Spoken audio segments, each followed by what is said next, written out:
So morning breakfast చేసేసి day start చేద్దామంటే, నేను రెగ్యులర్‌గా వెళ్ళేవాడైతే కనిపించలేదు. సో, అప్పుడు అర్థమైంది ఇవాళ నేను అసలు మార్కెట్‌లోకి చాలా ఎర్లీగా వచ్చానని. లక్కీలీ నాకు లాస్ట్ టైమ్ వెళ్ళిన ఇంకో పాయింట్ అయితే గుర్తుంది. సో, వాడి దగ్గరికైతే వెళ్తే వాడైతే ఉన్నాడు. సేమ్ మెన్యూ అయితే తీసేసుకున్నాను, సాంబార్ గారె. సో, ఇక్కడైతే మనకి ప్లేట్‌లో ఇస్తారు, బౌల్ కాన్సెప్ట్ అయితే లేదు. అండ్ మన అదృష్టం ఎంత బాగుంటుందంటే, నేను ఎన్నిసార్లు ట్రై చేసినా ర్యాపిడో కానీ ఓలా కానీ ఏది బుక్ అవ్వలేదు. సో మళ్ళీ ఇవాళ కూడా నడిచే వెళ్ళాల్సి వస్తుంది లోకల్ స్టేషన్కి. ఇంకా అలాగా లోకల్ స్టేషన్కి అయితే వెళ్ళిపోయాను ఆన్ ఫుట్.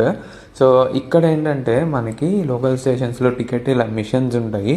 డైరెక్ట్గా మన డెస్టినేషన్ దాంట్లో ఎంటర్ చేసేస్తే ఇక్కడే మనం డైరెక్ట్గా పే చేసేసి టికెట్ అయితే తీసేసుకోవచ్చు. సో క్యూఆర్ వస్తుంది, క్యూఆర్లో మనం రెగ్యులర్గా యూపీఐలో పే చేసినట్టు తీసుకుంటే మనకి టికెట్ అయితే వచ్చేస్తుంది. ఇంకా టికెట్ యూజ్ చేసి మనం జర్నీ అయితే చేయొచ్చు. అండ్ నెక్స్ట్ ముంబైలో ఆల్మోస్ట్ ప్లాస్టిక్ అయితే బ్యాన్ చేసినట్టున్నారు. ఎక్కడికి వెళ్ళినా ఈ క్లాత్ కవర్లు అయితే ఇస్తున్నారు. అండ్ ఇంకా అలాగా మళ్ళీ కొంచెం వర్క్ అయితే ఫినిష్ అయిన తర్వాత బ్యాక్ అయితే బయలుదేరాను. అండ్ బై ద వే మీరు ఇప్పుడు చూసింది గన్ని బ్యాగ్ కవర్ అనమాట.